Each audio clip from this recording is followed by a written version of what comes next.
am the adopted daughter of the Kim family. During the time when Jack Kim was blinded in a car accident, I accidentally had a chaotic one-night stand with him. After giving birth to his child, under the arrangements of his family, I left the baby with the Kims and went abroad. Jack had no idea who the mother of his son was, and thus became a single father. 5 years later, I returned to the country and married him. Everyone says I am broad-minded and generous, that at such a young age I was willing to be someone's stepmother. But what they don't know, even Jack doesn't know to this day, is that I am actually Noah's biological mother. Chapter 1. At noon, in the break room of the legal department of Kim Group, I stood to the side making coffee. Again, I overheard a few colleagues discussing topics about our topmost superior, the young president of the Kim family's corporation. President Kim has been wearing a wedding ring on his ring finger since 2 months ago. Our president suddenly got married just like that?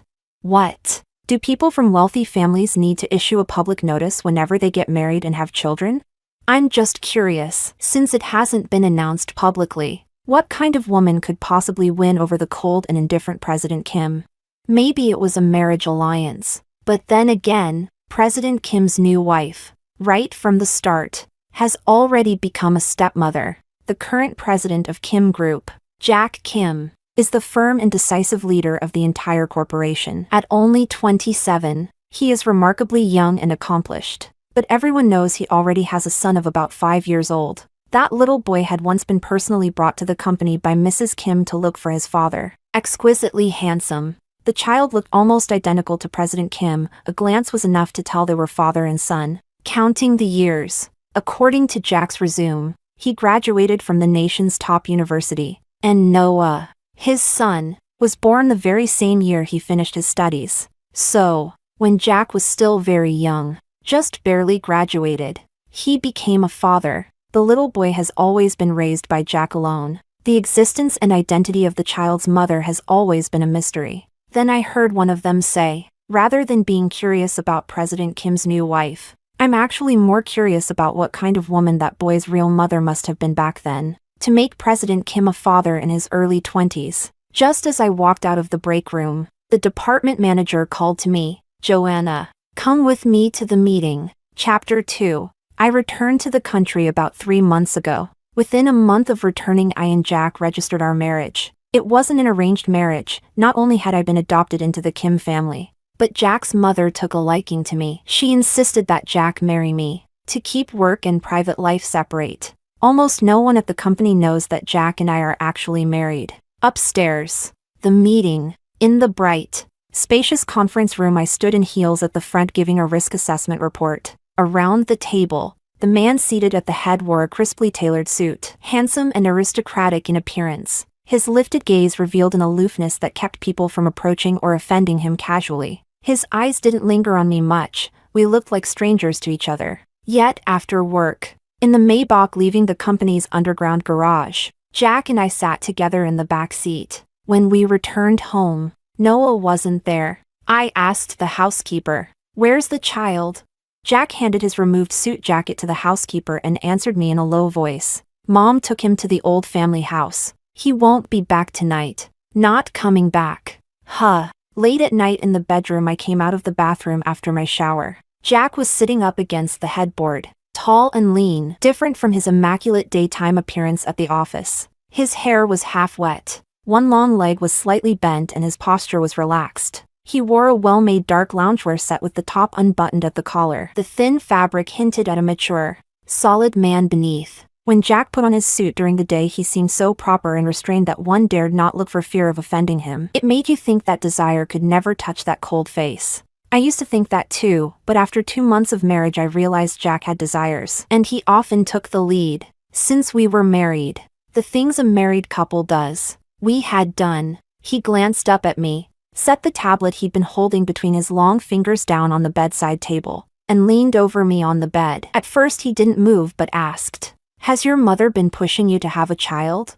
My silence was taken as assent. Jack said plainly, "It's your body and your decision. If you want to have a baby, I'll fully cooperate. If you don't, I'll refuse on my parents' side." We had never discussed anything like this so plainly before. A few years earlier, when I was younger and visiting the Kim house on weekends, Our conversations had been about whether I could keep up with my university courses. Suddenly the topic shifted and Jack was asking me if I wanted to have his child. The jump was so big it made me uneasy. My cheeks flushed, and thinking of Noah, I refused. I don't want to yet. All right. Jack rose and fetched a condom. When he was particularly forceful, I tilted my face up and bit my lip. I couldn't help but whisper, habitually calling out one name, brother. Don't say that. Please. Jack paused. He had been bending over me, his forehead pressed to my sweat-damp neck and shoulder, his lips biting and holding. He lifted his head, came to kiss my lips, his breath low as he said my name, Joanna. It felt like being ground and bitten in his mouth. Don't call me that. It makes me feel like I'm committing a crime. Perhaps because we just talked about having children. Afterward, as Jack stood to straighten the bed, he told me, you don't need to put yourself into the role of stepmother. If you don't like Noah or don't get along with him, don't force yourself. I almost reflexively protested. I like Noah. Oh. Even Jack sounded surprised. I opened my tired eyes and tried tentatively to ask Jack. He's so cute, maybe someday the child's mother will regret it. To me, Jack said, her existence is only that she gave Noah life. I hadn't finished the sentence before Jack cut me off. Even in the heavy dimness I could feel the repression and agitation radiating from the man beside me, emotions I rarely saw in the usually composed, calm Jack. Noah's biological mother was a taboo for him. Anyone who meddles with the child I fathered, Jack said slowly and with pressure, no matter who she is, must never appear in front of me again. Don't let me find her.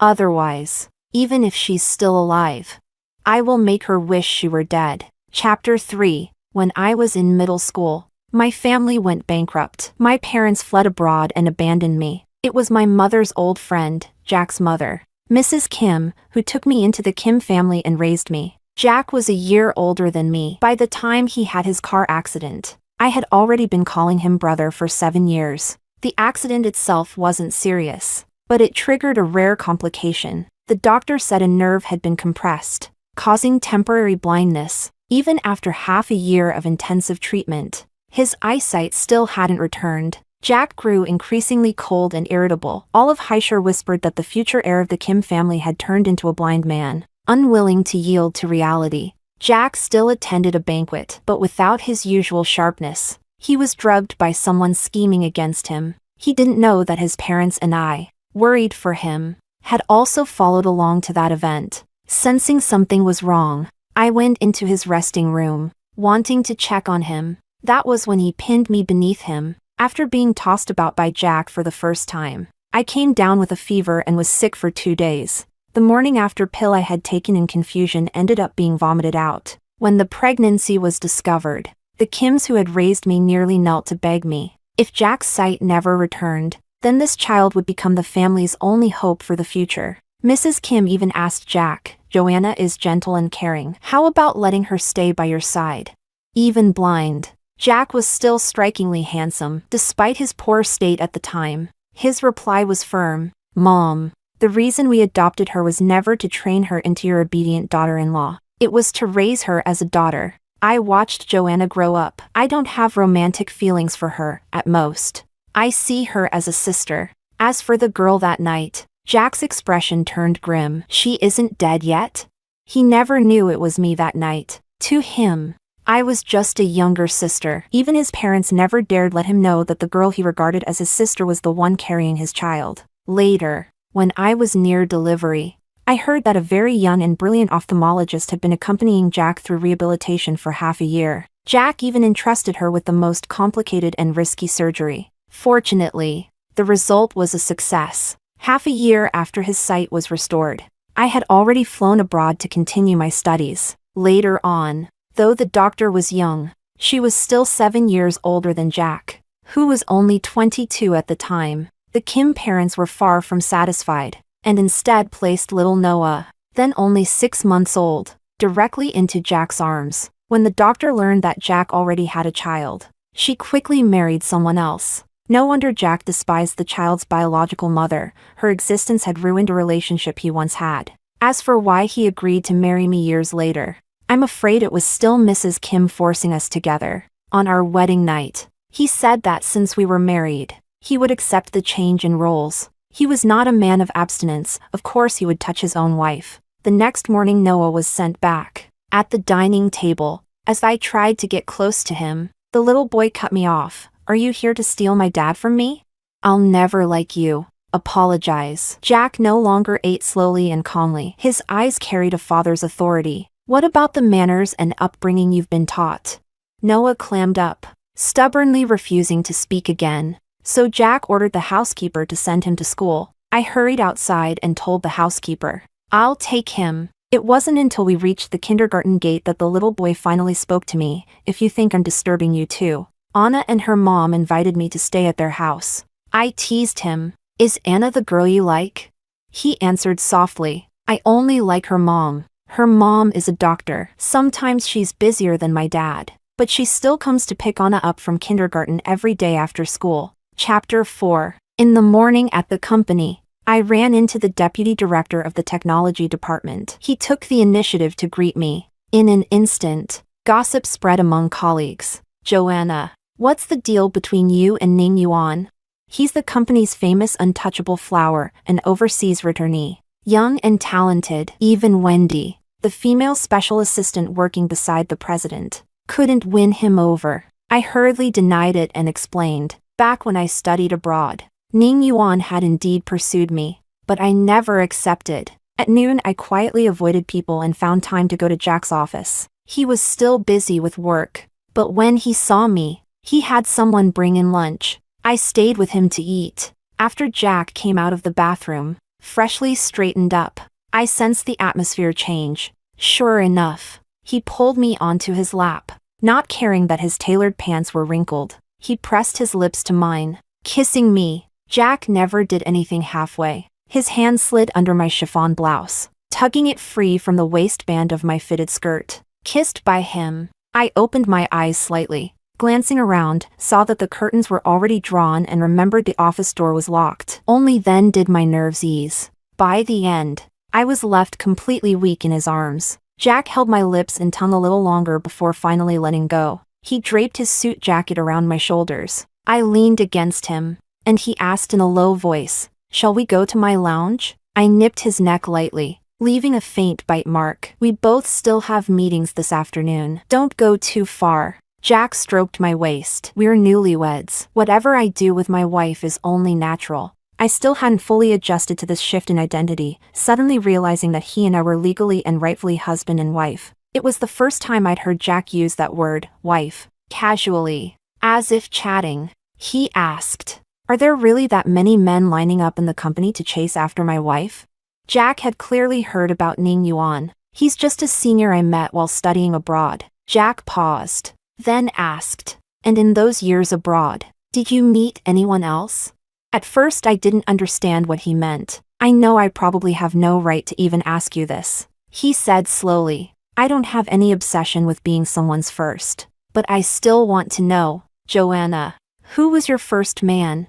Chapter 5. At his words, it felt as if the blood in my body froze for a moment. I truly didn't know how to answer him. While abroad, I had tried to interact with men, but later I realized my heart could no longer focus on romance. After returning home, the youthful innocence between men and women had long faded. On our wedding night, from the very first time, we fit together perfectly, as if made for each other. I knew he wasn't being petty, it was just a misunderstanding. But the truth was, I had only ever had one man in my life, Jack. How could I tell him that the answer he wanted was himself? 5 years ago?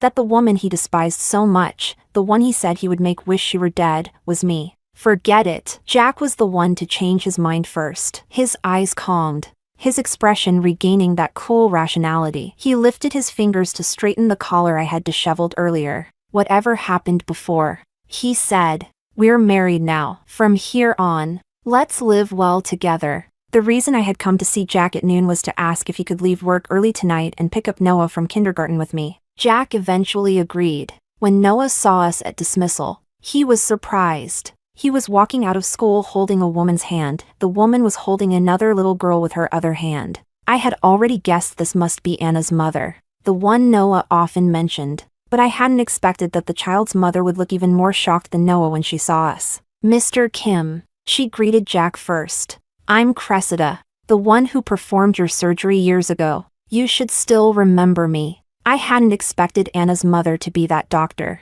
When she noticed me, Jack spoke up to introduce my newlywed wife. Cressida gave a small laugh. So you actually got married. What a coincidence. Then she praised me. Your wife's age and appearance suit you very well. She originally left with her daughter, but suddenly returned, hurrying back in front of Jack. Mr. Kim, what I said about coincidence just now wasn't entirely accurate. I recently divorced. Now I've run into some difficulties. Back when your surgery was successful, the Kim family promised me a favor, but I didn't ask for anything then. Can I claim it now? Jack's expression remained as calmly unreadable as ever, making it impossible to see what he was truly thinking. Just then, the ring of his phone interrupted Cressida. It seemed to be a special call, important enough that Jack, always a man of etiquette in public, had to excuse himself first. Sorry. He pulled out his phone and answered. I was standing very close, and heard everything clearly. President Kim, the person you asked me to investigate has finally shown some leads. Chapter 6. Jack asked in a cool, brisk tone. Did you find them? President Kim, this time I won't let you down. He didn't press for more. After Jack hung up, Cressida spoke. My divorce with my ex has been humiliating. She showed an arm that looked hurt. I'm a doctor, and he threatened to break my hand. The mother and daughter looked pitiable. Please, help me, Mr. Kim. Can my daughter and I seek protection from you or the Kim family? Her daughter watched Jack warily. Cressida had married only about 6 months after Noah's birth, so by rights her daughter should be at least a year and a half younger than Noah. Yet the two children didn't look all that far apart in age. Cressida also confessed to Jack proactively, the child isn't my ex-husband's. I only fear that she will be hurt. The Kim family has always honored promises, and for Jack it wouldn't be difficult to help. But today, Jack's polite responses to Cressida felt unusually distant. Miss Cressida, finding the police and a lawyer will help more than asking me. On the way home I kept thinking about what Mrs. Kim had once told me, that Cressida had been capable and charismatic. A magnetic presence whom few men could refuse. Yet she had fallen for someone much younger than herself, Jack. During Jack's blindness, Cressida was his attending physician and gave him more care than she did other patients. Most importantly, she gave him the chance to see again. If nothing had been done to stop it, Jack would have had a hard time not falling for such a woman. So Mrs. Kim, behind Jack's back, covertly imposed conditions to drive Cressida away from her son. Cressida, proud and spirited, learned Jack had a child. In the end she judged him too highly, thinking him righteous and different from other men. Finding out he had a son out of wedlock revealed a side of him she found shameless and irresponsible. Neither of them explained. There were hidden truths and misunderstandings that left bitter memories. Facing Cressida's submissive plea today, Jack did not linger. Outside, dusk deepened. The man's dark silhouette was calm and reserved. In that quiet, Jack spoke. Joanna, you are my wife now. There are things a husband and wife can say plainly. While you were away these past years, I was a man in the prime of youth. I can't claim I had no desires. But even so, I can tell you very clearly, I haven't touched another woman. Chapter 7. No wonder Jack had asked Noah to ride in another car with his assistant before saying all this to me. My life isn't nearly that dramatic. He stated plainly. Then he made it clear in advance that Miss Cressida's daughter is not mine. He left me no room for doubt or misunderstanding. Jack was not some rigid man bound by rules, but he also wasn't the kind of person obsessed with fatherhood. I believed what he had said at noon, that since he chose marriage, whatever came before, from now on he truly intended to live well with me. That night, when he would usually stay in the bedroom early, he instead remained in the study working. I brought him some fruit, only to find him standing at the window, his nearly perfect frame outlined against the night outside. He was on the phone. Prepare a cruise ship for me. His tone was calm, yet it carried the chill of the night beyond the glass. I don't need to know who she is or what her name is. I'm not interested in the details ahead of time. When the time comes, just bring her directly onto the ship. When Jack heard me behind him, he turned and saw it was me. He ended the call and said softly, "Wife." Seeing me in just a thin slip dress, Jack took my hand. Why are your fingers so cold? He pulled me into his embrace, pressing me against his chest. I pretended ignorance. Who were you calling just now? Jack brushed my lips with his. I don't want to lie to you. I'm about to uncover the truth from back then. My lashes trembled. And then what? You'll make Noah's mother pay a terrible price? Jack buried his face against my neck, breathing deeply. Don't stop me. Chapter 8. It was already deep in the night when a knock sounded at the study door. Dad. It was Noah. Jack rose from me. Because of my thin-strapped dress, he only opened the door halfway, shielding me behind it. He resumed his usual calm expression. As a father, he loomed tall and imposing before his little boy. Tomorrow's the weekend, Noah said. I want to go see Aunt Cressida and little sister Anna. Is that okay? Jack's answer was simple, even flat. Yes, Dad. What about you? If I don't tell Aunt Joanna, can you come with me to protect them? I clearly heard Jack's reply. His tone remained calm. No. He told his son slowly. You can go by yourself. I won't stop you. You could even choose to stay with them forever. Live with them from now on. But if you walk out of this house, you will never need to come back. You decide. This was clearly Jack teaching his son a lesson. On this matter, I won't indulge you. You and I share the closest blood. But Joanna is my wife, and she and I share the most intimate bond in this world. He wasn't scolding, but his words were firm as he asked and explained. Tell me, isn't it wrong of you? She's been reaching out to you sincerely, caring for you. Yet you said you hated her. Others only play with you a few times, and you choose to be close to someone else's mother instead. She is your real family. Don't you think she would be hurt? Jack left him to think it over. After Noah left, Jack pressed his fingers against the corner of his eye. I noticed the movement. The family doctor always reminded him to pay attention to his old condition. Your eyes are bothering you? I asked. Jack shook his head, just a little tired. Then he added, a child's judgment isn't formed yet. His behavior ultimately reflects the attitudes and values of the adults. I'll teach him clearly where principles and boundaries lie. I won't let you be wronged. Jack truly looked like a stern father. Yet while he despised the child's mother, he never vented that on the innocent boy. His strictness was laced with care and attention. The man who was so sparing with words in front of outsiders could actually spend time in many sentences teaching his child right from wrong. Jack was rational, calm, disciplined, strong, and resilient. But the truth he was determined to uncover seemed to have become a chronic wound inside him, as though only by reopening it brutally could his hidden illness finally heal. Chapter 9. Faced with the man who had been sharing my bed night after night, I couldn't help the complexity in my heart. Tonight I found a cold compress eye patch and gently applied it for him, then placed a black eye mask over his eyes. Even if the risk was small, I didn't want to see Jack's old condition flare up again. After washing my hands, droplets of water still clung to my fingertips. Jack sat on the edge of the bed, his long, clean fingers resting against the dark bedspread. With his eyes covered, he couldn't see me, which gave me the chance to study him carefully. He had once been the older brother I needed to look up to. He was the calm and decisive president of the corporation. He was a strict father, and now, a husband I felt I could reach for freely. I couldn't resist brushing his face lightly, stopping at the line of his jaw. Memories of our closeness over the past 2 months after my return surged through me, and I longed to confirm something with him. Jack, I whispered, do you like me now?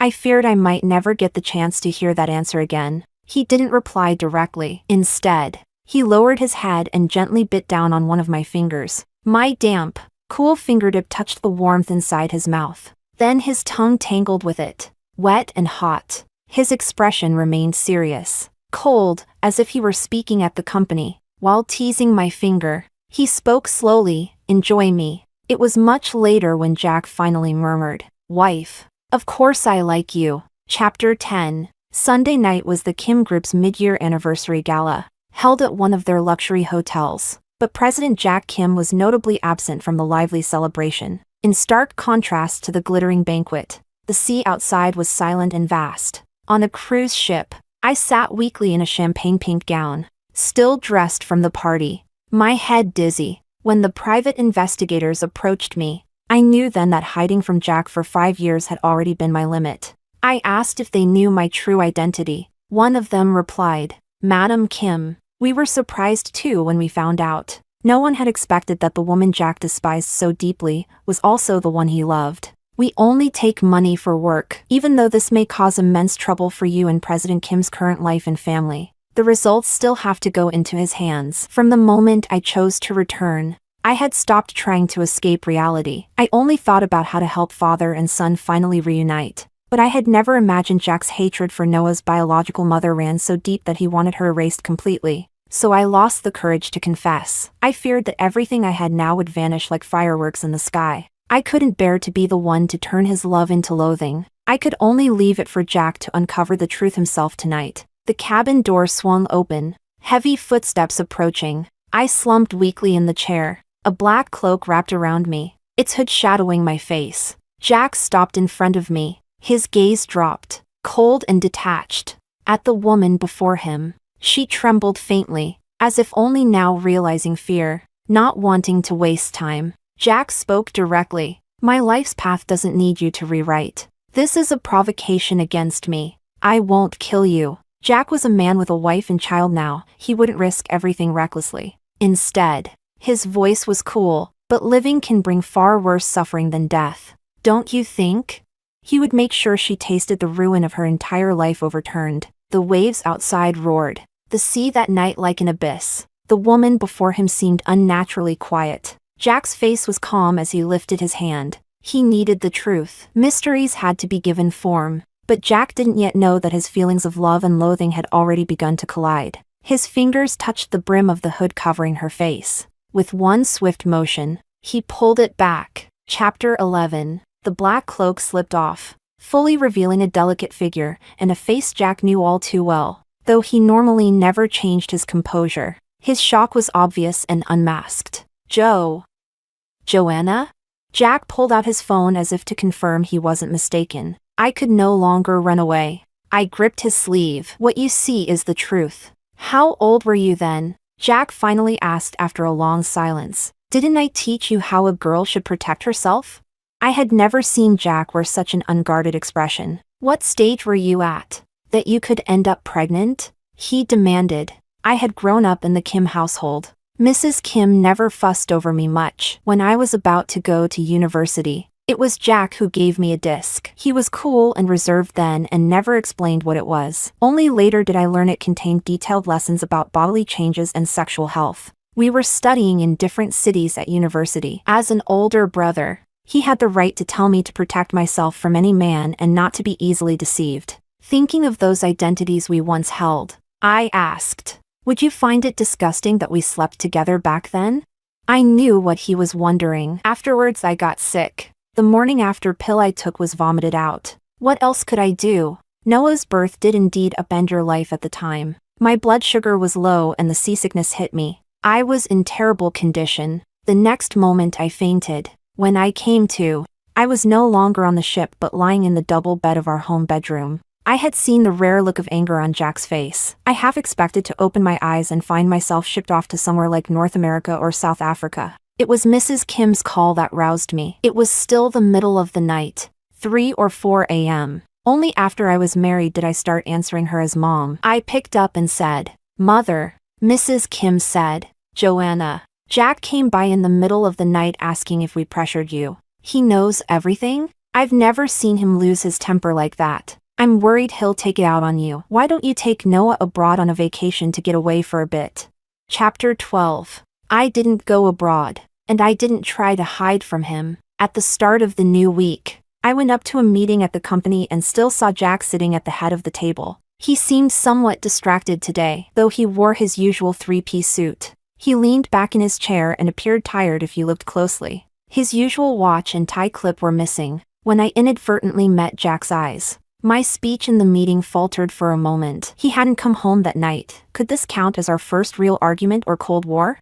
Jack was reserved and spoke little. My temper had always been mild. He had always presented himself to me as mature and tolerant. I never imagined a day when we would actually argue. Right after the meeting ended, as I stood up to leave, something happened. A male colleague, packing up his laptop, accidentally struck my lower back with his elbow. The force sent me staggering forward. My waist struck the sharp corner of a table. A cold sweat broke out and I slumped to my knees from the pain. My colleague went pale and reached to help me. "Move aside," came Jack's voice. An apricot-colored blouse had a wet stain of blood. Jack's expression was grave. He quickly shrugged off his jacket and wrapped it around me. With the jacket shielding me, he crouched and carefully lifted my blouse. "My waist is a vulnerable spot." Jack checked the wound quickly, took a clean handkerchief from his assistant, and pressed to staunch the bleeding. He grabbed my legs and, in front of everyone, lifted me up.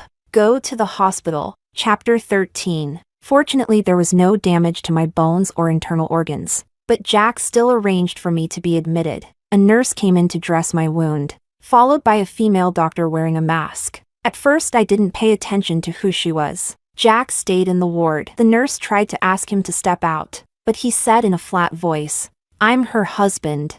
I lifted the hospital gown and his gaze, a single man's gaze, fell plainly on the exposed curve of my waist and my belly. He frowned and then left the room. The female doctor followed. A conversation floated back from the corridor. "I noticed just now, try not to overstrain your eyes. You've already had surgery. If you feel unwell, you should go to the department for a professional check." Only then did I realize it was Cressida. Jack's tone when he spoke to her was colder than before and far more blunt. "Miss Cressida," he said, "I am now married. There isn't only one man in the world." Jack stepped out for about 10 minutes. He didn't linger long and soon returned. Now it was just the two of us in the ward. From what he'd said to others, I could tell he had no intention of divorcing. Jack knelt down partially at the bedside. I thought he might continue to rebuke me. Instead, he said, "I'm sorry, Joanna. It was me who wasn't human back then. It wasn't that you did anything wrong. I said a lot of angry things. Don't be afraid. If it were anyone else, I would want her to pay a price. But if it's you, I can't help being double standard. I can only feel that I was the one at fault." Jack confessed softly, explaining bit by bit. "At that time my head was full of thoughts that you shouldn't have had to suffer those things for me so early. That's why I questioned you and got angry and scolded you. My intention wasn't to take it out on you, and I never felt disgusted." He finally asked, "You were young and alone, wasn't it very hard for you then?" I didn't answer directly. Many intense emotions seemed beyond words. "I'd like to kiss you now." I leaned on the pillow as Jack bent over me and brushed my lips with a light touch. He carefully avoided my wound and pressed against my chest. I heard our heartbeats fall into the same rhythm. One light kiss wasn't enough. For once I acted on impulse. I slid my tongue in a little, even using a bit of technique. Yet he didn't part his teeth. I couldn't help asking, "Why?" Jack told me, "I went outside to smoke a moment ago." He added, "Only occasionally." I was surprised he still had that habit, but said, "It's okay." He opened his mouth and dove into a deeper kiss. The smell of smoke was faint. Instead I tasted a faint, clean mint from when he'd freshened his breath. A hint of sweetness. "You felt seasick and were afraid. Why did you still want to get on the ship?" I asked. "If that was your trouble, then even if you were timid, I'd want to take you away." Just then, as Jack pressed over me and kissed me, the ward door was pushed open. Chapter 14. Mrs. Kim came in with Noah and froze when she saw us, caught in an adult embrace by a child. Jack, as a father, composedly withdrew and restored his public demeanor. Fortunately, it had only been a kiss. After Mrs. Kim finished her visit and left, Jack asked her to keep Noah behind. Noah came alone to my bedside. I asked him, "Did you come because you care about me?" He said, "I heard you were bleeding from your belly and thought you'd lost your baby." I told him plainly, "Your father and I aren't going to have another baby, because we haven't loved you enough yet." His eyes widened a little. Noah is only 5. No matter how bright, the word miscarriage is beyond his years. I asked him, "How do you know that bleeding from the belly means losing a baby?" He answered, "Anna told me once her mom was hurt and she lost her little brother. So that's why you want to protect them?" A child raised by Jack could hardly be anything but good. Noah was clearly the kindest little boy. When I saw Cressida again at the hospital, I told her, "Let me help.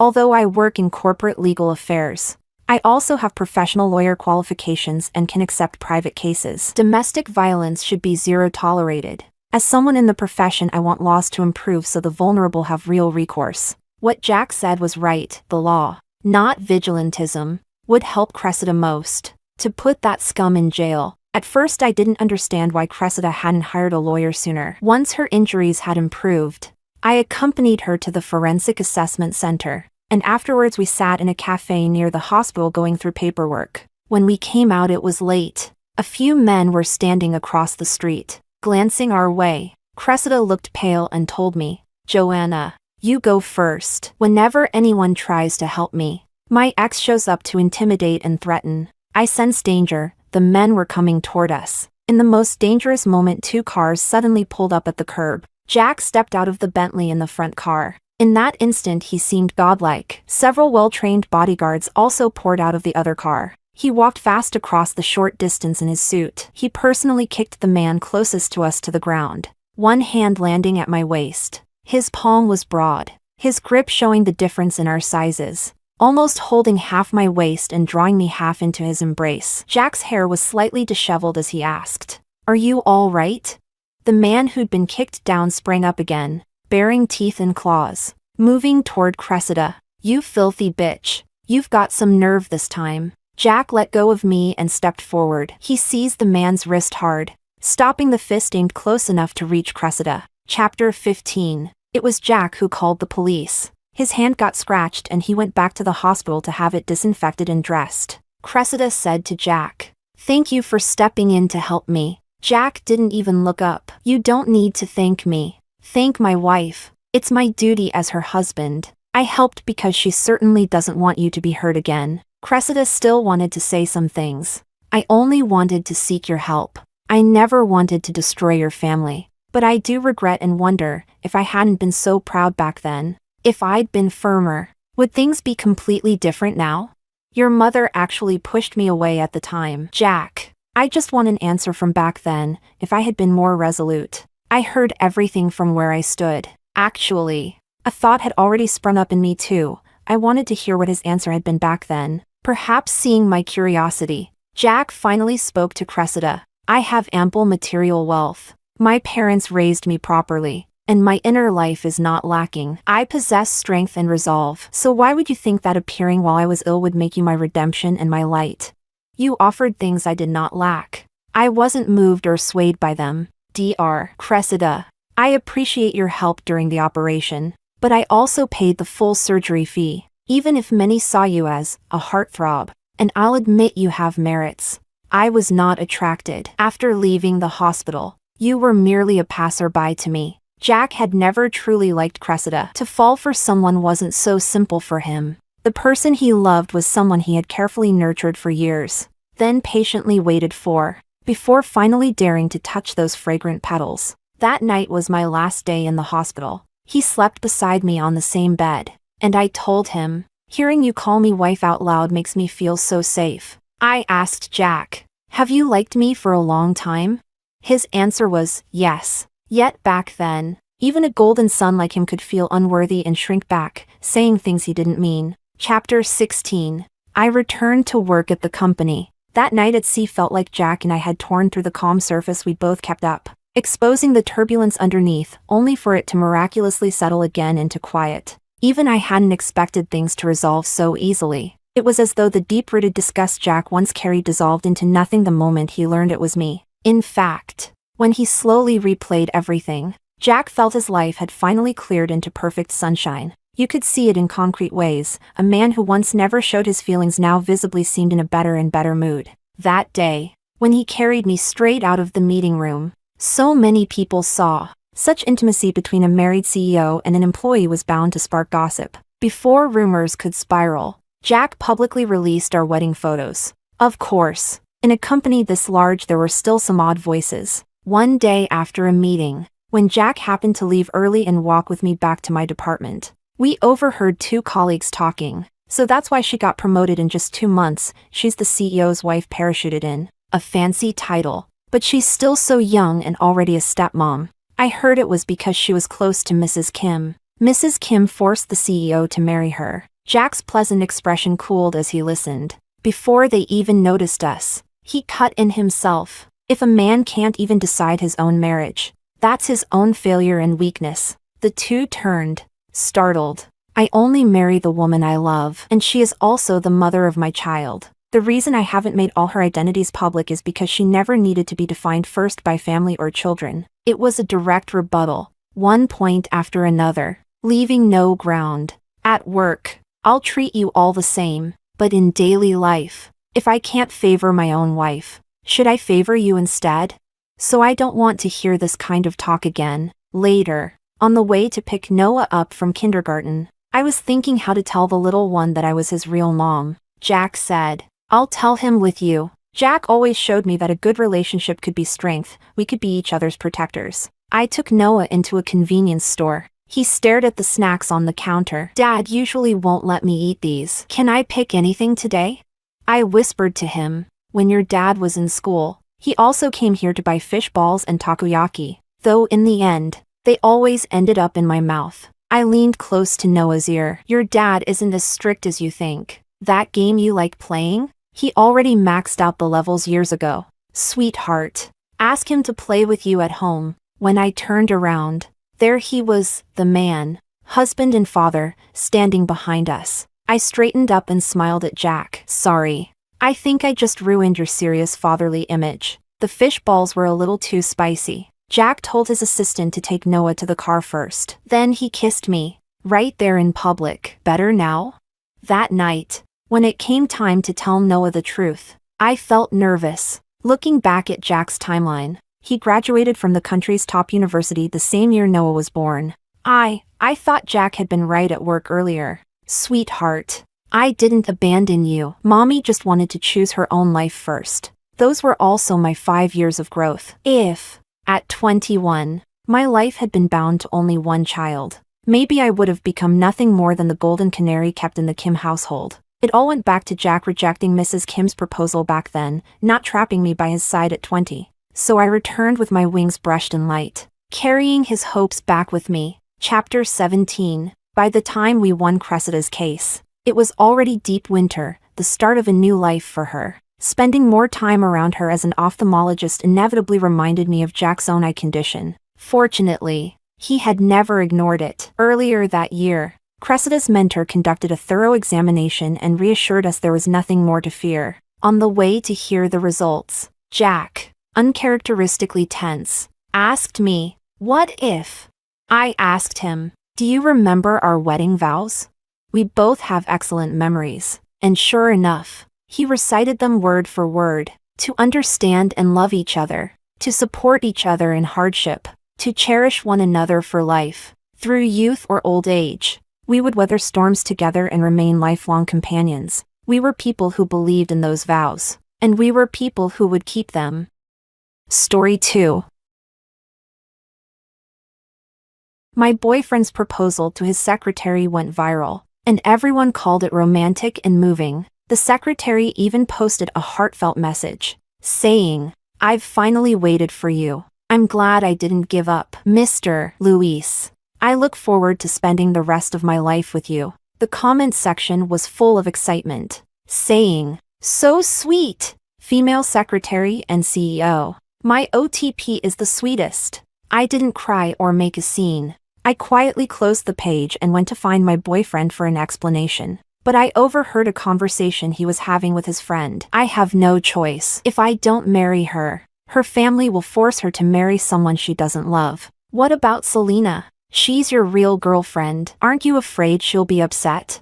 "Upset? What's the point? Selena has been with me for 7 years. She can't leave me." Later, I married him on the same day. As our wedding cars passed each other and the brides exchanged bouquets, when I saw myself in the wedding car opposite, he completely broke down. Chapter 1. Mom, I've agreed to the arranged marriage. In the dimly lit living room, my soft voice felt lonely and numb. Mom was surprised when she heard I had agreed to the marriage arrangement. "But you didn't want to before. Why did you suddenly change your mind?" "Selena, marriage is no small matter. Whether or not it's an arranged marriage doesn't matter. I just want you to be happy. You need to think it through. Don't be impulsive." Listening to Mom's words, I couldn't help but feel a lump in my throat. "Mom, I've thought it through. You can start preparing for the wedding. Mom knew I was upset and fell silent for a moment before comforting me. You and Luis have been together for so long, yet he didn't want to announce your relationship.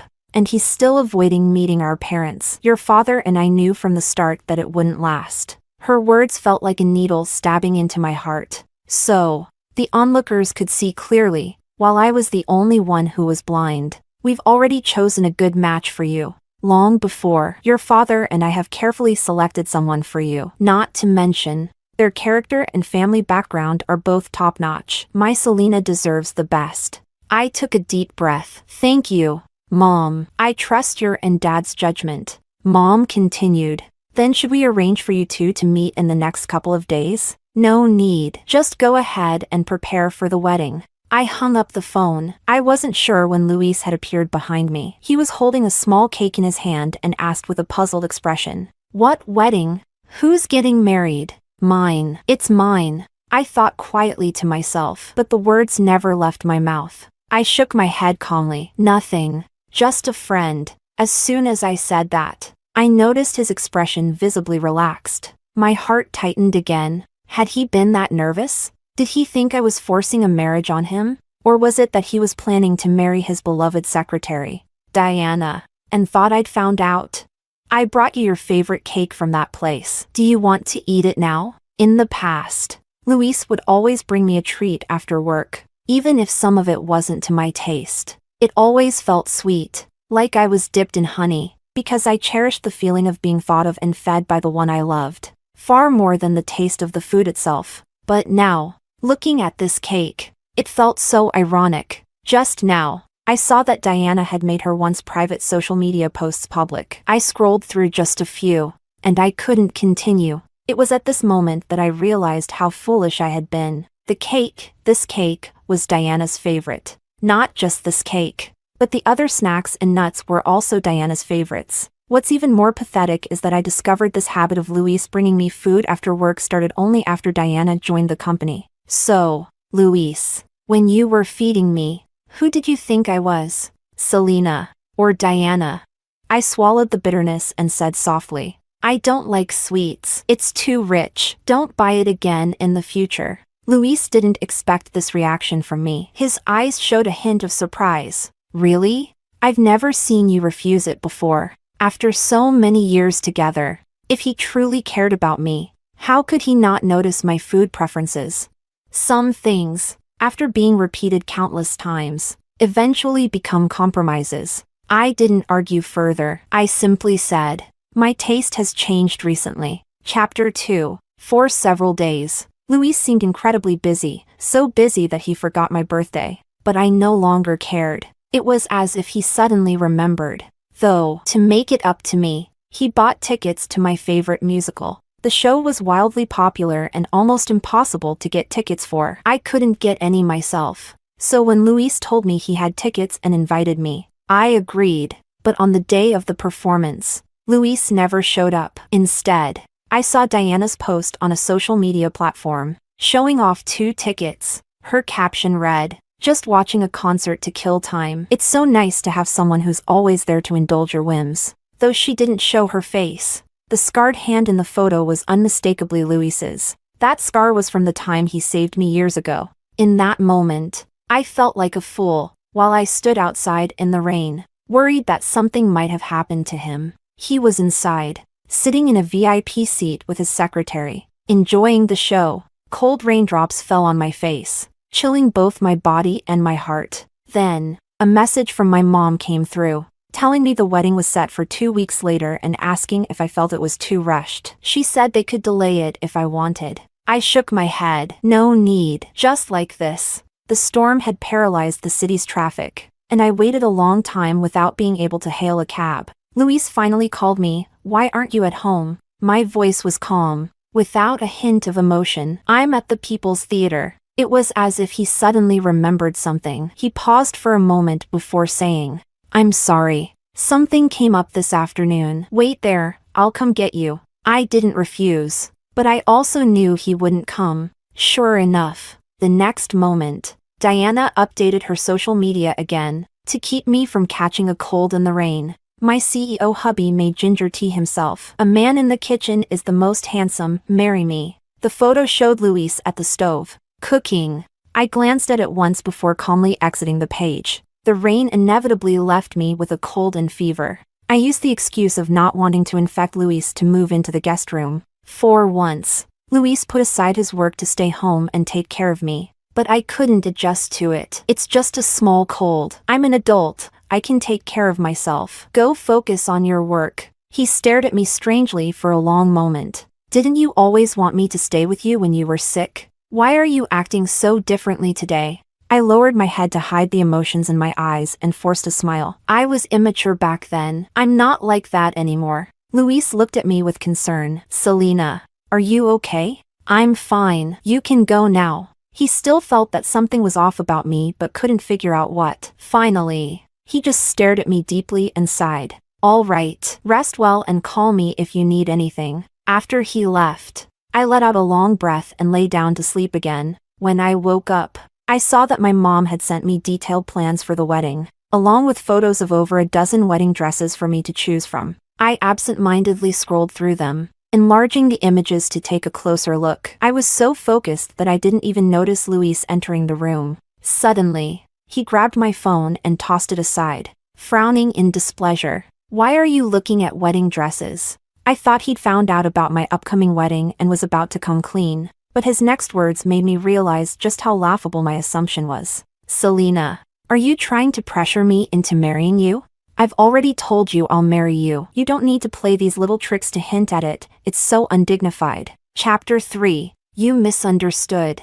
I'm not. But Luis waved his hand, cutting me off without listening to my explanation. I have things to do. Let me give you some advice. Stop pulling stunts like this. It only drains my feelings for you. The door slammed shut with a loud bang, and the entire room fell into a deathly silence. I stood there for a long time, letting out a self-deprecating laugh. Luis, how much of your feelings for me are even left to drain?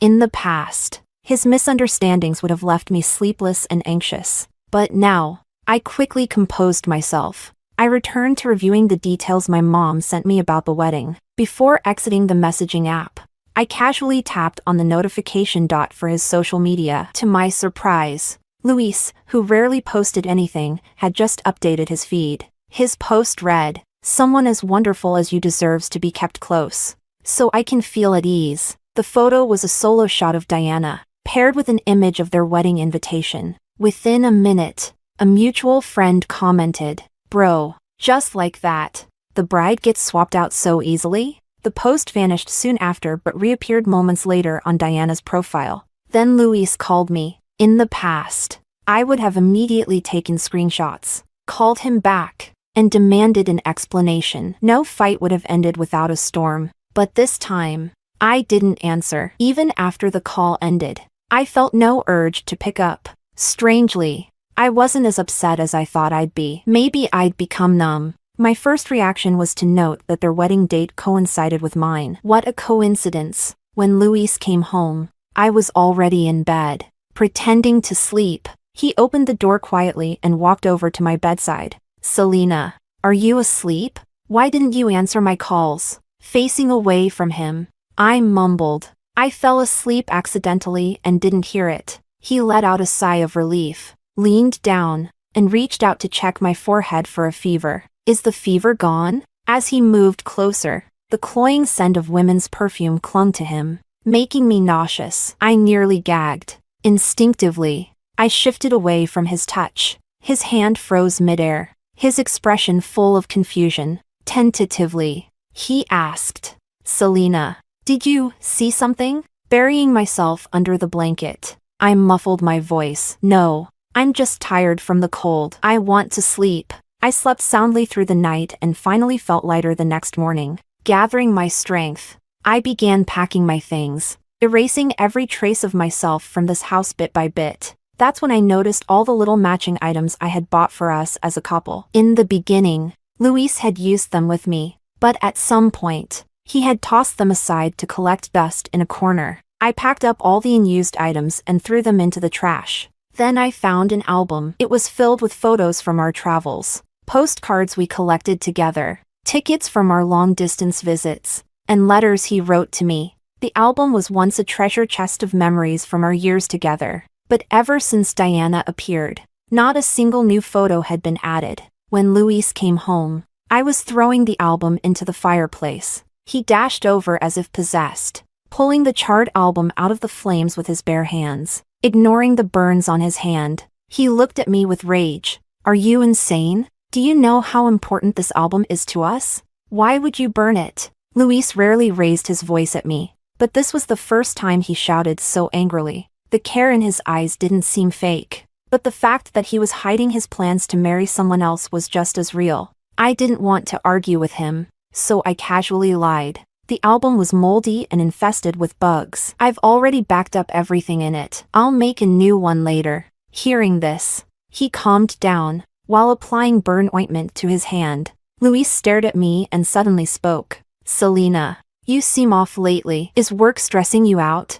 I've booked a personalized vacation for you. Go relax and unwind. Chapter 4. My hand paused mid-motion as I applied the ointment. I looked up at him. Just me? You're not coming with me? Luis sighed, his tone full of regret. I'm too busy with work. I can't get away. I'll join you next time, okay? But Luis, there won't be a next time for us. I lowered my head and continued what I was doing. Work might not let me take time off. Don't worry about it. I'll take care of it for you, he replied. I don't want to go, I insisted. His tone left no room for refusal. Be good. I've already booked everything, and it's non-refundable. I didn't say anything, but my heart grew colder with every word. I remembered last night, when I was half awake and overheard Luis talking on the phone with someone. I'm not planning to tell her. As long as I can keep it under wraps, I will. Just to be safe. During the wedding, I'll send her on a trip. Let her enjoy herself for a bit. The person on the other end sighed. And then what? Are you going to make her the other woman? Luis fell silent for a long time. So long it felt like an eternity. I heard the deep drag of a cigarette, followed by a slow exhale. Finally, after what felt like a century, he spoke. What happens after that? We'll just take it one step at a time. The pain was unbearable, like a knife twisting in my heart. I lay in bed, tears blurring my vision, feeling like the past 7 years of my life had been nothing but a cruel joke. Luis, it seems I never really knew you. If you don't love me anymore, why not just say it? Why choose to deceive me? Are you afraid I'll cling to you? Is that why you're using this elaborate plan to send me away during your wedding? You don't need to go to such lengths, Luis. I will fulfill your wish and disappear completely from your world. I asked him, when is the flight? The day after tomorrow. I smiled. All right, I'll go. Hearing this, Luis visibly relaxed and instinctively reached out to pat my head. I subtly moved away. He paused for a moment, then smiled. Before you go, let's have dinner together. I thought about it for a moment and finally nodded. Tomorrow happens to be our 7-year anniversary. Let's end it properly. I thought. We'll say our goodbyes, and this relationship will begin and end on the same day. The next day, I arrived early at the restaurant where Luis and I had agreed to meet. He showed up on time, but he wasn't alone. Diana was with him. Selena, she said sweetly. Luis and I were nearby for some errands, so we decided to come together. I hope we're not interrupting. I shook my head, but my heart sank with disappointment. It seemed even this last farewell meal couldn't be complete.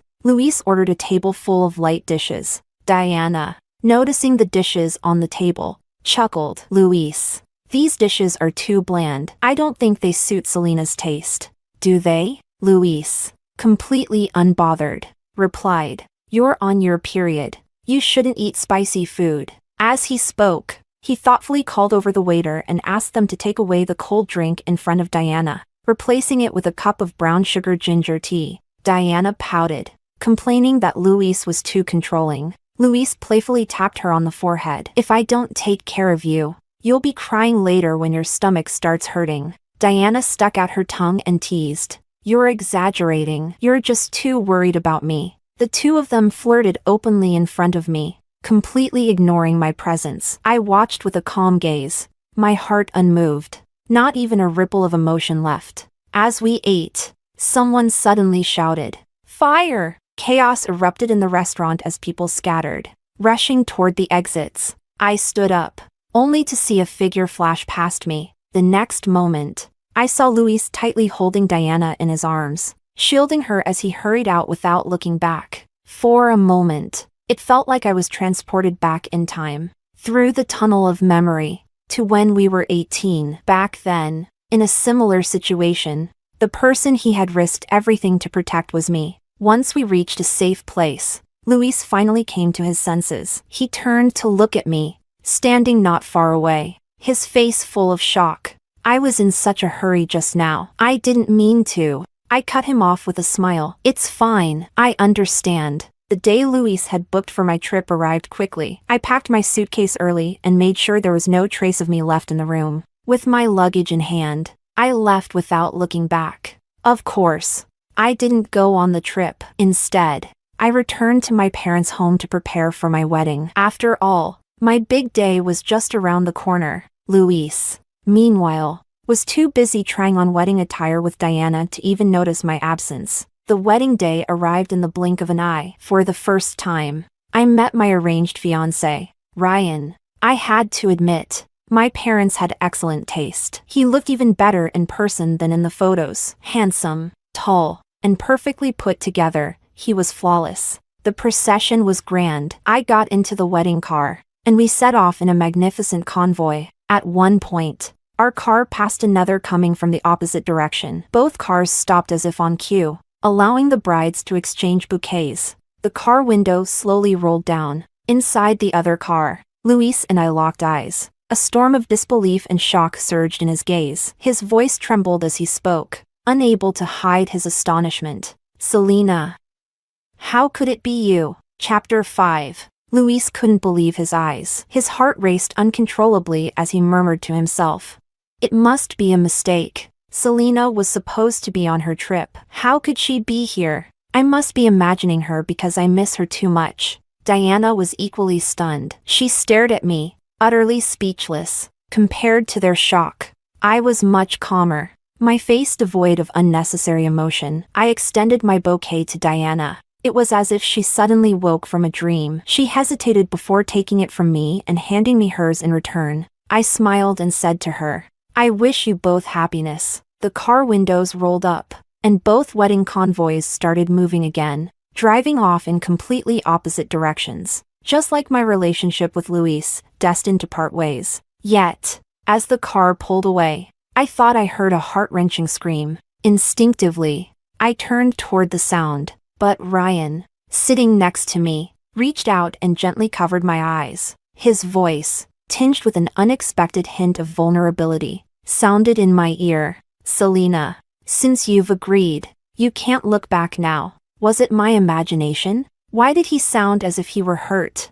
Even though we were getting married today, Ryan and I were practically strangers. Emotions like hurt or disappointment shouldn't exist between us. It must have been a trick of my unsettled mind. I moved his hand away and solemnly reassured him, "Don't worry, I believe in keeping promises. Since I agreed to this marriage, I'll honor our agreement. I won't go back on my word. Besides, Luis isn't worth me doing anything differently." In the other car, Luis grew more and more anxious. Ignoring Diana's attempts to calm him, he immediately called the airline to check on my travel details, only to learn that I hadn't boarded the flight. His mind went blank for a moment. With trembling hands, he called the travel agency. "Has the tour guide picked up Selena?" The negative response completely shattered him. "Selena. The bride in that car just now had to be Selena. She lied to me. She didn't go on the trip at all." Selena. Losing all composure, Luis rolled down the window and screamed toward my car. But the only response he received was the fading trail of exhaust fumes as my car drove further and further away. Diana tried to console him. "Luis, you must be mistaken. That woman just looks a lot like Selena." But Luis refused to listen. He was certain it was me and shouted angrily at the driver, "Turn around, right now. Chase that wedding car." The driver, clearly unaccustomed to such a situation, hesitated and didn't act immediately. Seeing this, Diana yelled at the driver, "Don't turn around. Keep driving forward." She leaned her entire body toward Luis, trying to calm him down. Luis, whether that person is Selena or not has nothing to do with us anymore. Today is my wedding day. Don't let these outsiders ruin our special day. Let's talk about whatever it is after we get married, okay? But Luis wasn't having it. He shoved her away forcefully. Get out of my way. His eyes were bloodshot, his expression terrifyingly dark, and his gaze sharp enough to kill. He barked at the driver again. Turn around immediately. The driver, frightened by Luis's demeanor, no longer dared to hesitate. He quickly turned the car around and accelerated. Diana, now in a complete panic, screamed at him. Luis, today is our wedding. The guests are all waiting for us. What are you doing? Let's go back. Please. There are so many people waiting. And if you keep this up, what will our parents say? But Luis wasn't listening. He had completely lost his composure. Then there won't be a wedding. Diana hadn't expected such words and became desperate. No, Luis. You can't do this. You promised you'd take responsibility for me. If I don't marry you, I'll die. Luis, you can't do this to me. Diana wept pitifully, her tears falling like raindrops on a flower. But her pleas and sobs didn't elicit even the slightest sympathy from Luis. He looked at her with nothing but irritation and disdain.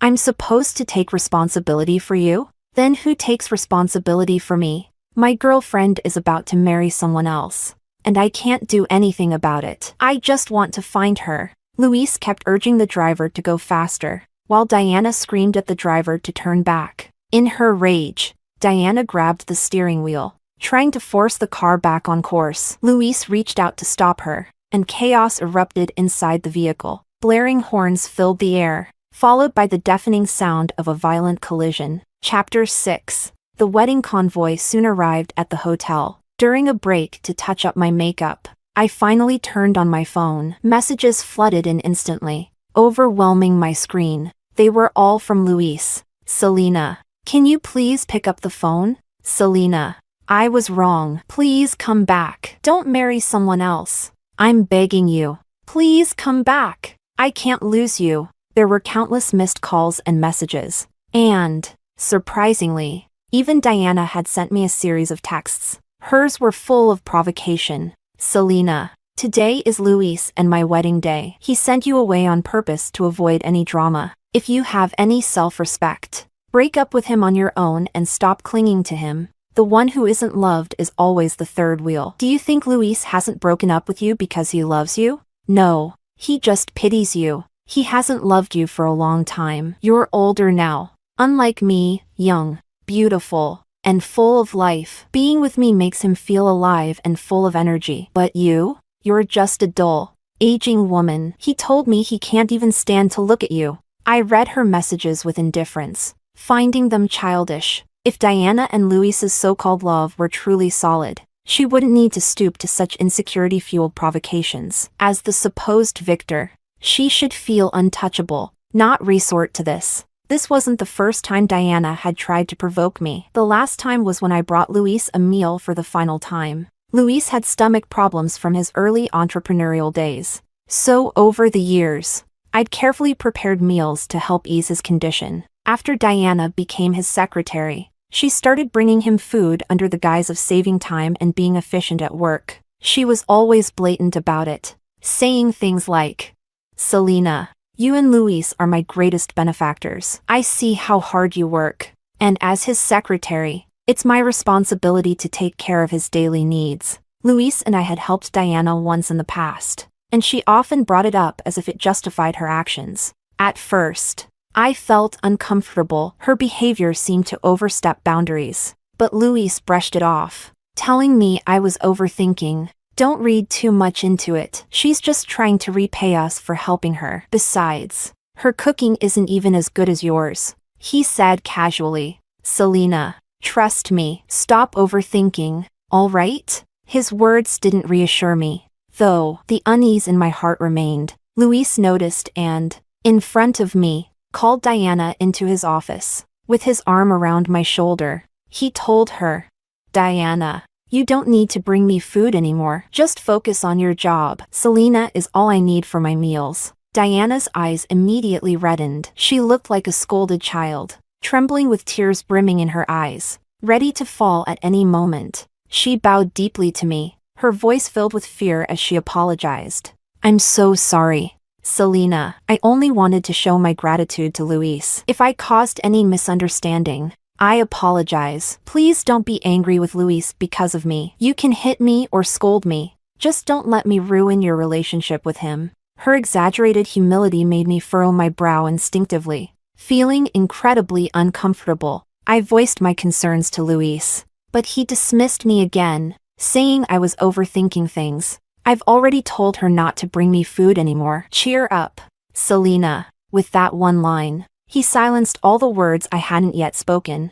After that, things returned to normal. Diana stopped doing anything overtly inappropriate, and I gradually let down my guard, convincing myself that perhaps I had indeed been overthinking. I even felt guilty for misunderstanding Diana and went out of my way to make amends. I occasionally reminded Luis to look after Diana at work, thinking I was doing the right thing. That is, until I fell ill and couldn't bring Luis his meals for a while. Chapter 7. The next time I brought Luis his meal, Diana greeted me with her usual enthusiasm. But the moment I saw the necklace around her neck, my heart sank. It was identical to one I owned, a gift from Luis for our anniversary. I vividly remembered Diana admiring it back then, saying, "This necklace is so beautiful. Luis has such great taste. You're so lucky, Selena. Unlike me, I probably won't ever have the chance to wear something so gorgeous in my lifetime." Even then, her words had left a bad taste in my mouth. Now,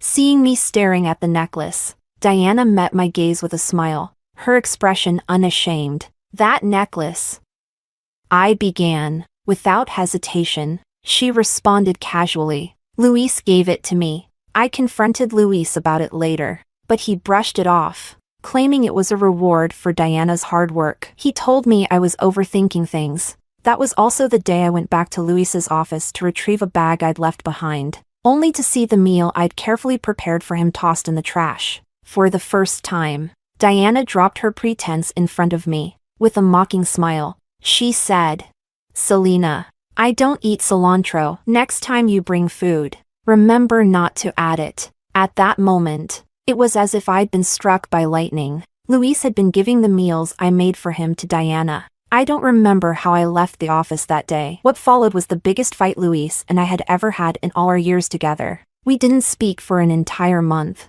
In the end, I forgave him because of our history. Because of the Luis I used to know. The Luis I remembered was so good, so kind, that I couldn't bring myself to believe he would betray our love. Luis and I grew up together. Childhood sweethearts. I always thought we'd be together forever. I never imagined a day when we'd part ways. When I was in middle school, my parents moved to another city for work and left me behind to focus on my education. I was sent to live with my aunt. My aunt had her own children and a demanding job, so she was rarely home. Most of the time, it was just me and my cousins. To them, I was an outsider, an intruder in their home. They made their dislike for me clear and treated me poorly. At school, my cousin once rallied others to bully me, pushing me into an artificial lake. I didn't cry for help. I knew no one would come. I gave up, letting the water close over me. Then, suddenly, I heard a splash.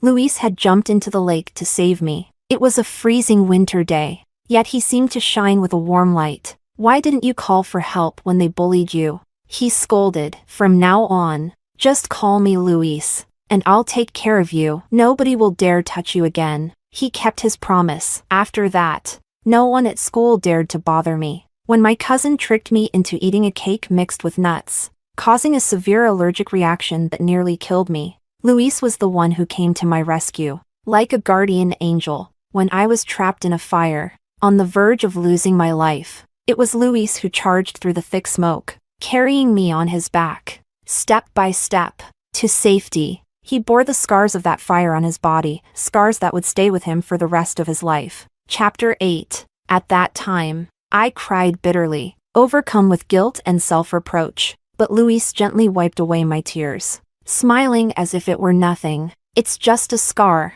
he said casually. "It doesn't make me any less handsome." His indifference only made my tears fall harder. "Does it hurt?" I asked. Seeing me cry, he panicked, fumbling for words. "It doesn't hurt. Not even a little. Please don't cry, okay? I'm begging you. When you cry, everything hurts." Back then, he didn't hesitate to rush into a burning building to save me. But now, he runs to save someone else. And it's no longer me. Later, the golden boy Luis faced a sudden family tragedy. Overnight, his family fell apart, leaving him burdened with an enormous debt. He plummeted from the heights of privilege into the depths of despair. I stood on tiptoe to kiss away his tears and whispered, "You still have me. I'll always be here for you." Without hesitation, I chose to attend the same university as him, moving to the city where he was. We got married right after graduation. Back then,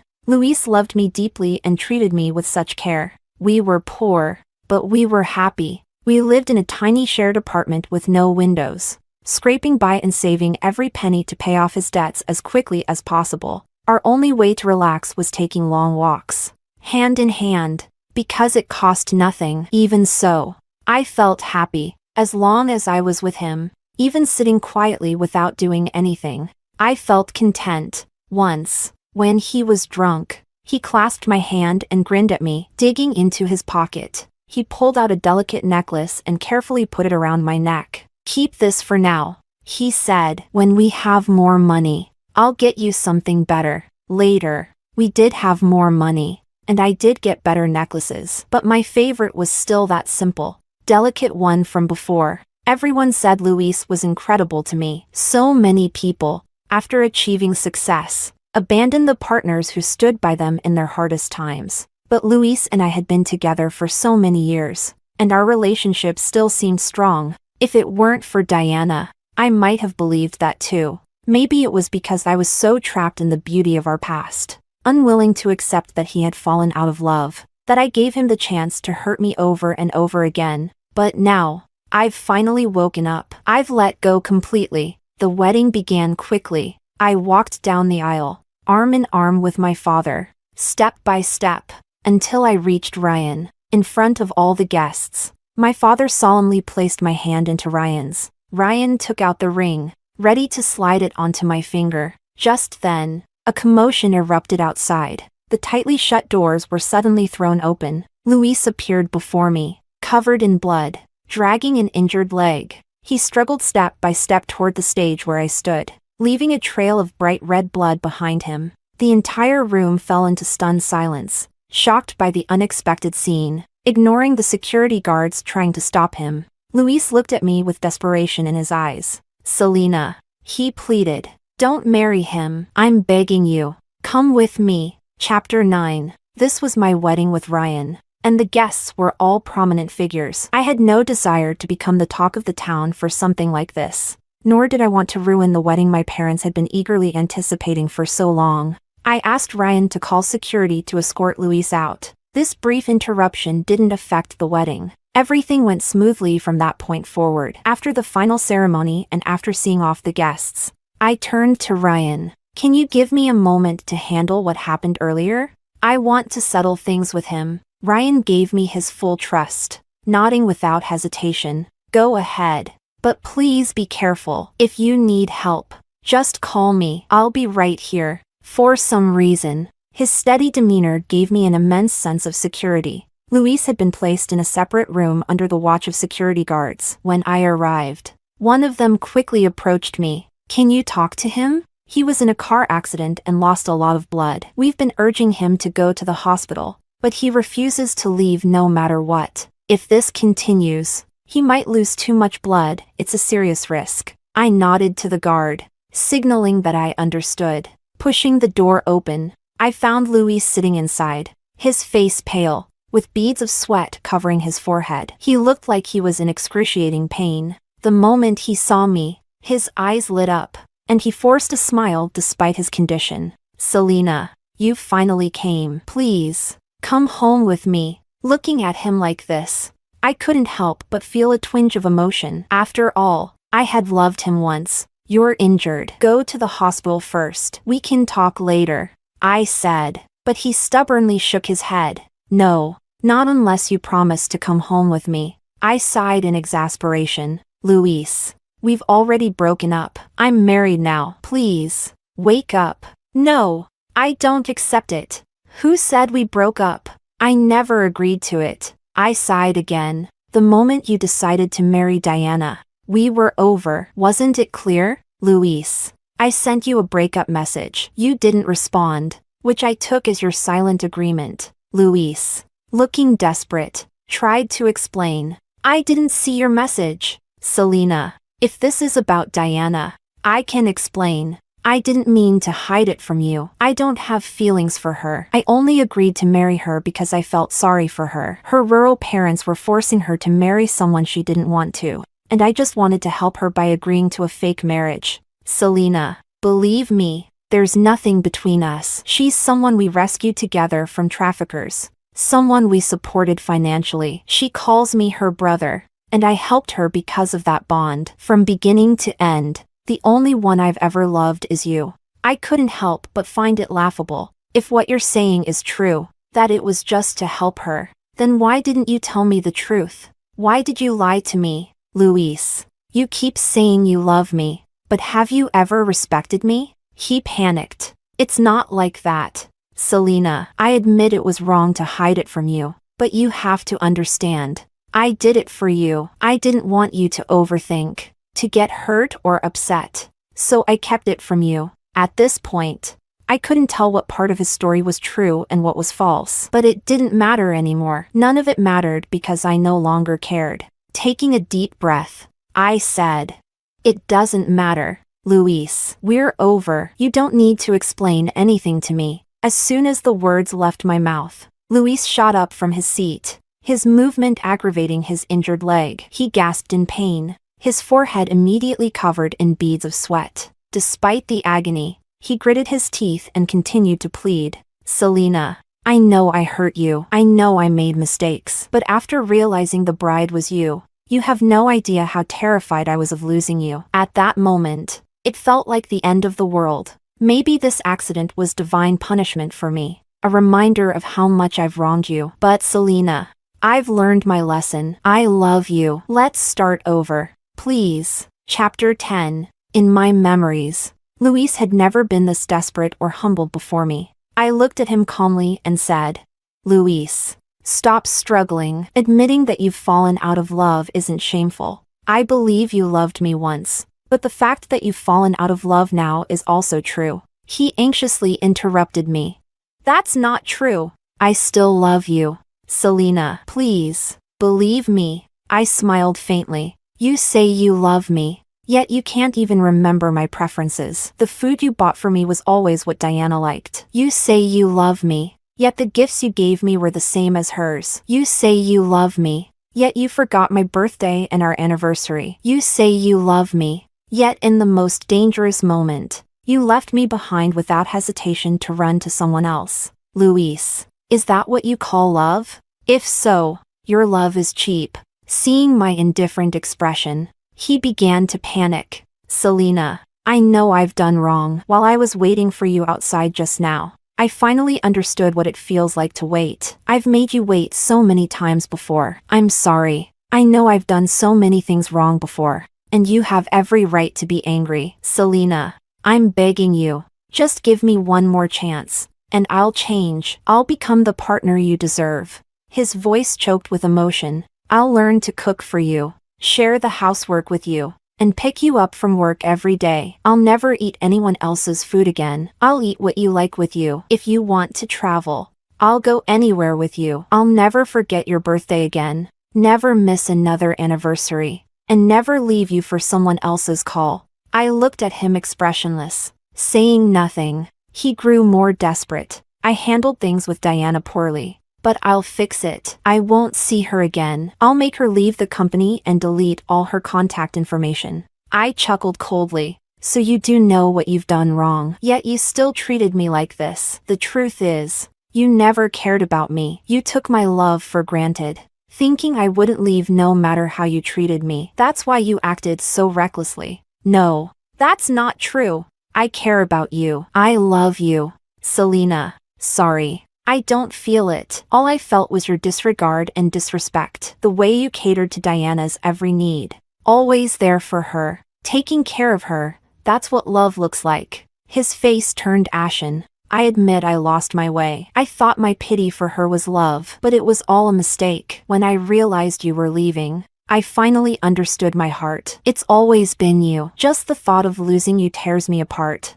I was foolish not to recognize my feelings for you and Diana sooner. Even during our arguments, I intentionally used Diana to provoke you. I had no real feelings for her. Her worship of me, her dependence, and my pity for her as a vulnerable person, those clouded my judgment. Selena, please, let's start over. No, I don't love you anymore. My voice was calm. Luis, you don't deserve my love. I am worthy of a pure, beautiful relationship, worthy of someone who is devoted to me. With that, I turned and walked away. Luis stumbled after me on his injured leg, his body bloodied, trying to grab hold of me. I turned back, my voice cold and firm. Stop trying to gain sympathy. It won't work. He trembled slightly, his eyes filled with despair. No, Selena. Without hesitation, I walked to Ryan, who smiled and extended his hand toward me. I exhaled deeply,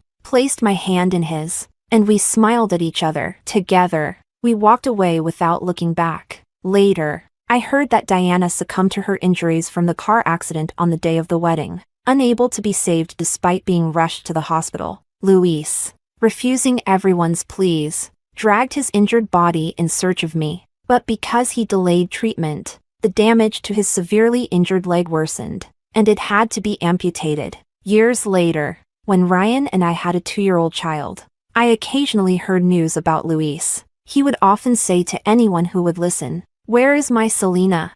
Who lost my Selena?" He would mutter to himself. If 18-year-old Luis met 28-year-old Luis, he would never forgive him.